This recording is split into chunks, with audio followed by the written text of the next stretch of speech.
வணக்கம் நண்பர்களே, mall entertainment channel உங்களை அன்புடன் வரவேற்பதில் மிக்க மகிழ்ச்சி அடைகிறது. மக்கள் திலகம் பொன்மனச்செம்மல் எம்ஜிஆர் அவர்கள் திமுகவிற்கு பல முறை தோல்வி பயத்தை கொடுத்திருக்கிறார் என்பதை தமிழக மக்கள் என்றென்றும் மறக்கவே மாட்டார்கள். சமீபத்தில் மேடையில் பேசிய மு.க. ஸ்டாலின் அவர்கள் திமுகவை எந்த கொம்பனாலும் வீழ்த்த முடியாது என்று கூறியிருக்கிறார்.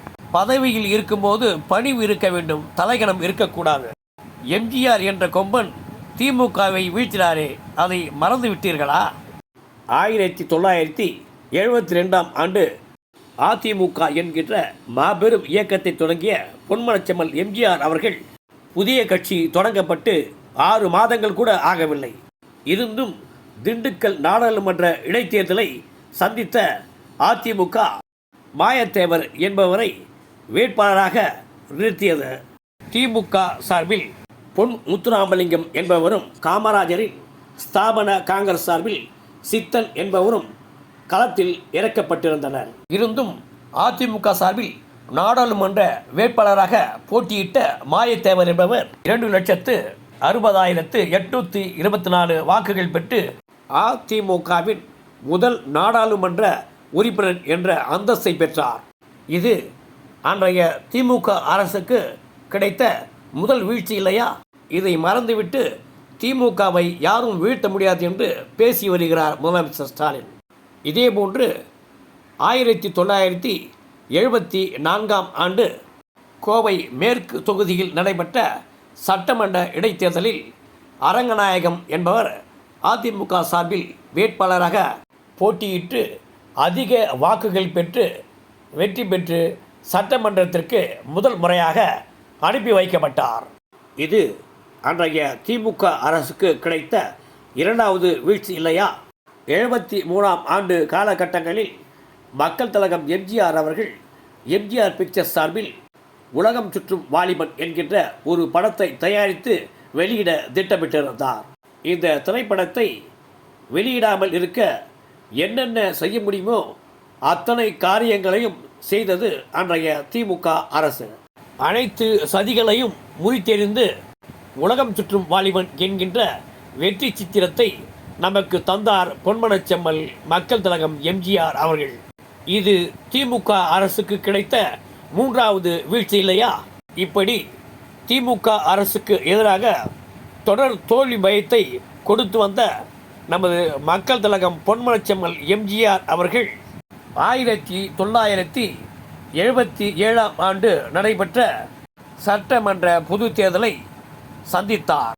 அப்போது அதிமுக எங்கே வெற்றி பெறப் போகிறது என்று மனக்கணக்கு போட்டார்கள் அன்றைய திமுகவினர். இருந்தும் இதனையெல்லாம் முறியடித்து மக்கள் திலகம் பொன்மனச்செம்மல் எம்ஜிஆர் அவர்கள் அதிக இடங்களில் வெற்றி பெற்று ரசிகர்கள் மற்றும் பொதுமக்களின் ஆதரவோடு தமிழக முதல்வராக பொறுப்பேற்று கொண்டார். இந்த பெரும் அதிர்ச்சியிலிருந்து அன்றைய திமுகவினர் மீளவே இல்லை என்றுதான் நாம் சொல்ல வேண்டும். இது திமுகவுக்கு கிடைத்த 4வது வீழ்ச்சி இல்லையா? 5 ஆண்டுகள் வரை முதலமைச்சராக இருந்த பொன்மனச்செம்மல் மக்கள் திலகம் எம்ஜிஆர் அவர்கள் மீண்டும் சட்டமன்ற பொது தேர்தலில் போட்டியிட்டு அமோக வெற்றி பெற்று மீண்டும் மக்கள் திலகம் அரியணை ஏறியது திமுகவிற்கு கிடைத்த 5வது வீழ்ச்சி இல்லையா? இப்படி அன்றைய திமுக அரசுக்கும் திமுகவினருக்கும் மக்கள் திலகம் எம்ஜிஆர் அவர்கள் தொடர் தோல்வி பயத்தை தந்து வந்தார் என்பதுதான் உண்மை. இந்த வரலாறையெல்லாம் முதலமைச்சர் ஸ்டாலின் அவர்கள் மறந்துவிட்டாரா?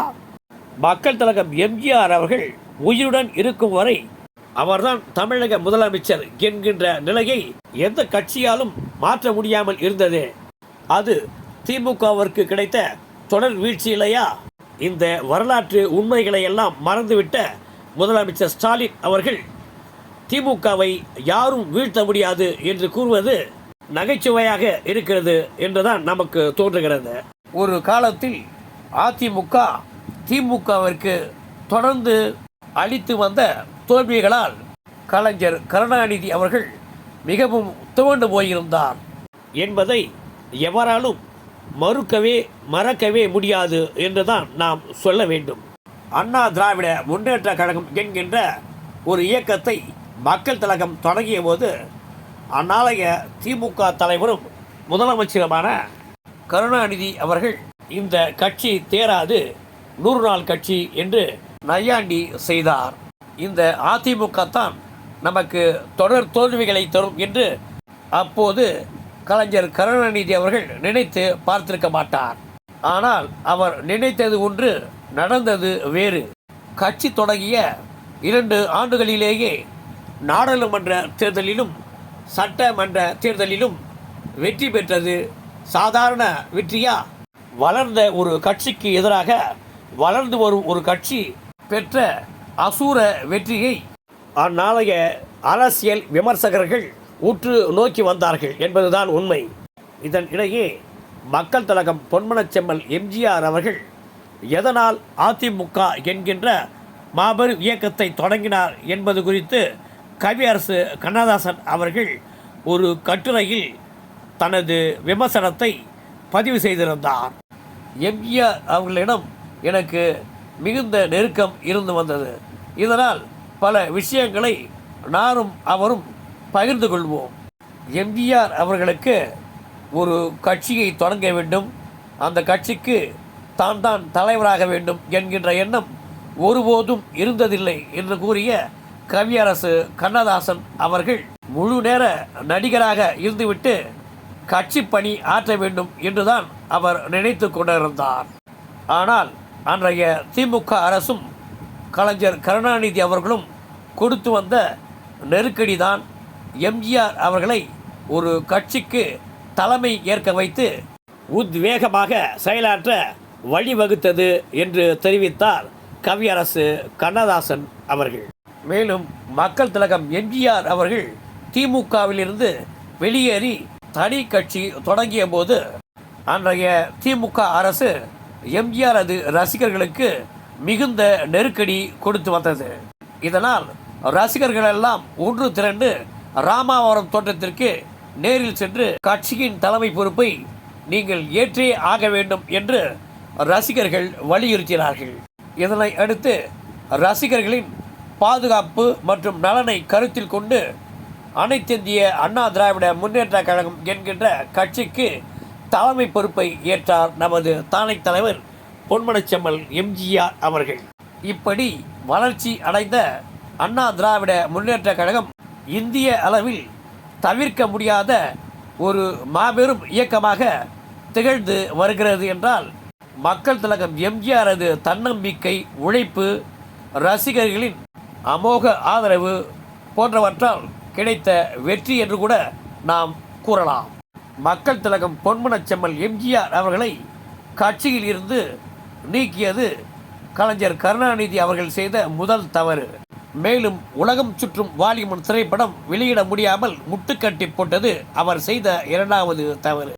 இப்படி இவர் செய்து வந்த இந்த தொடர் தவறுகளால் அதிமுக என்கின்ற பேர் இயக்கம் உருவாக காரணமாக அமைந்தது. திமுகவிலிருந்து எம்ஜிஆரை நீக்கியது பேரறிஞர் அண்ணாவையே கட்சியில் இருந்து நீக்கியதற்கு சமம் என்று மூதறிஞர் ராஜாஜி கூறிய கருத்து நம் நினைவுக்கு வருகிறது. நன்றி, வணக்கம். Like, subscribe, comment, share and bell பட்டனை அழுத்துங்க.